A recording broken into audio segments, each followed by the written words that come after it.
program. Professor Korotkov, now you were saying that, say, bad words affect water, and we are composed basically of water, mostly of water, which means then bad thoughts, bad words, harmful conversation,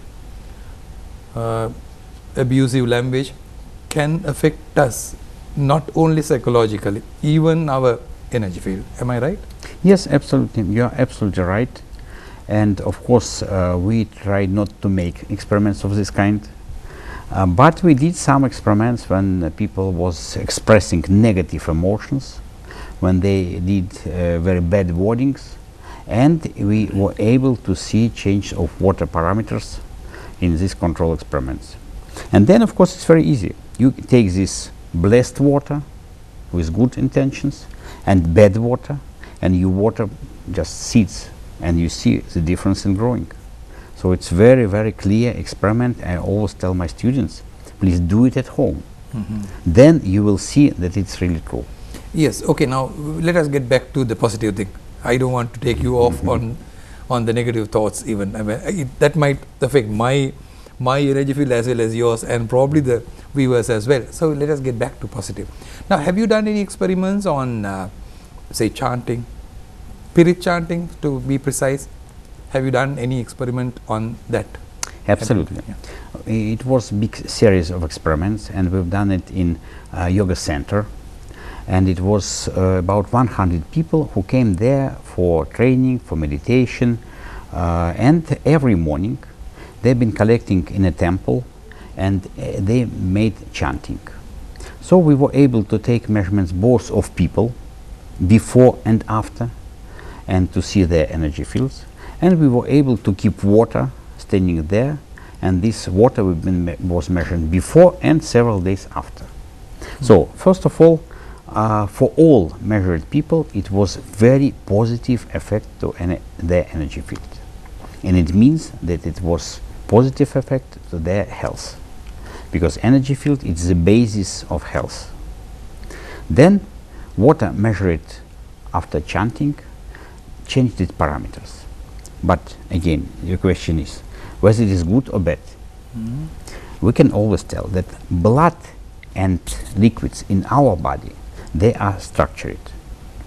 We don't have just water in our body.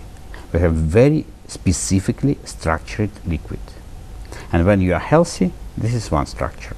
When people becoming ill, the structure changes. And we can study this in different technology, and we have plenty of data published in peer-reviewed journals about this. So when we have water with positive intentions after chanting, this water has same structure as water in our body. Okay. All right. So it means that by this process we make water much more acceptable for our blood, for our system. That's why all over the world in different religions there are always blessed water kept during chanting, during prayer, during meditation. And when people have this water is much better for health than ordinary water. Plus, we've done experiments, and we were able to see that this water may keep this structure for many, many days. It may stay without any deterioration, and it may keep this structure. Of course, it depends on the power of prayer, the power of chanting. So again, it proves that water has memory, and this memory may carry positive information and may carry negative information. Unfortunately, in the world we have so many negative influences. We have so many negative technological, emotional factors that a lot of water in the world, they are just spoiled. That's why people are suffering from a lot of problems, a lot of diseases. And in accordance with World Health Organization, the purity and quality of water is the basis of life. So if you want to be healthy, you need to drink water, at least 1 liter or 2 liters per day, and to have it in very good quality. Now let me take you on to another interesting subject, Professor Korotkov. Now you are talking about energy of space as well. Energy of space, in the sense, I mean, are there special places which are highly energized, say sacred places? Is there anything different from a normal house and a temple or a church? Yes, we have developed a new another instrument that allows us to take measurement of energy of space. Again, I can give you very clear physical explanation what does it mean, but it doesn't matter. So we are measuring in laboratory, we are measuring at home, and it's very stable signal. But when we come to a special place, it may be a temple, it may be a church, it may be a cemetery, it may be a place in the environment having special energy. And when we take measurements, we see a very, very high intensive signal. It means that there are places in the world that has very specific energy compared with most of the other places.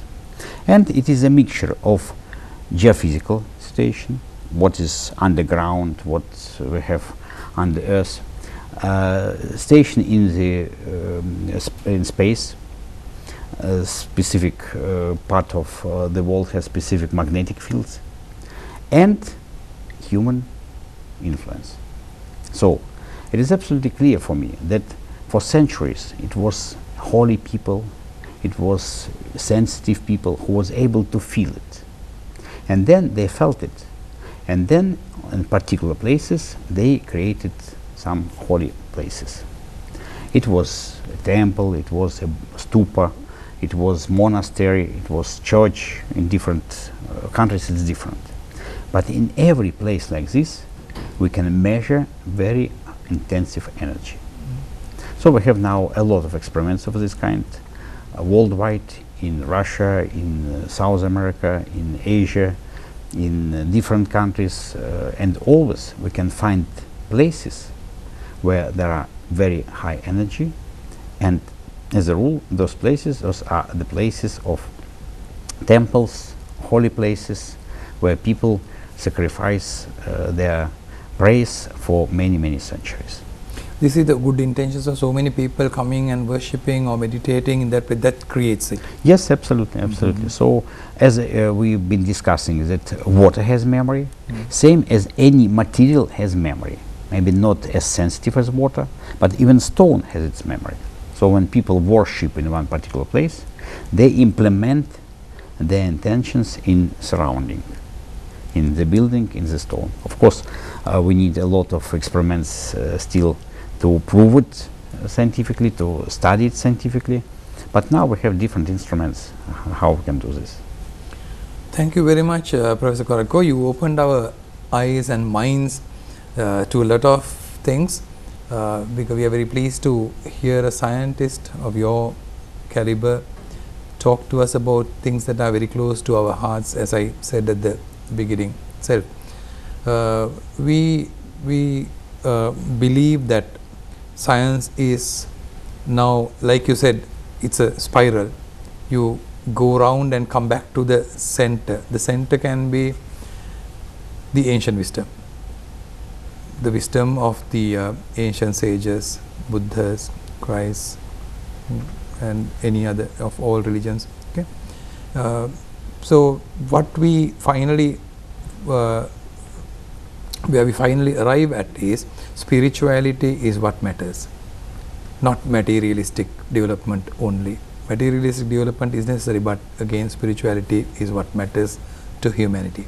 Thank you very much for giving us, the viewers of Sri Lanka, that message, and I am sure we will, like you said, you told me that you are very fond of Sri Lanka, and I hope you will be coming back to Sri Lanka again, and I would request you to do some research on certain holy places, sacred places in this country, and tell us about them. Okay. Thank you very much, Professor Korotkov. Thank you. Thank you.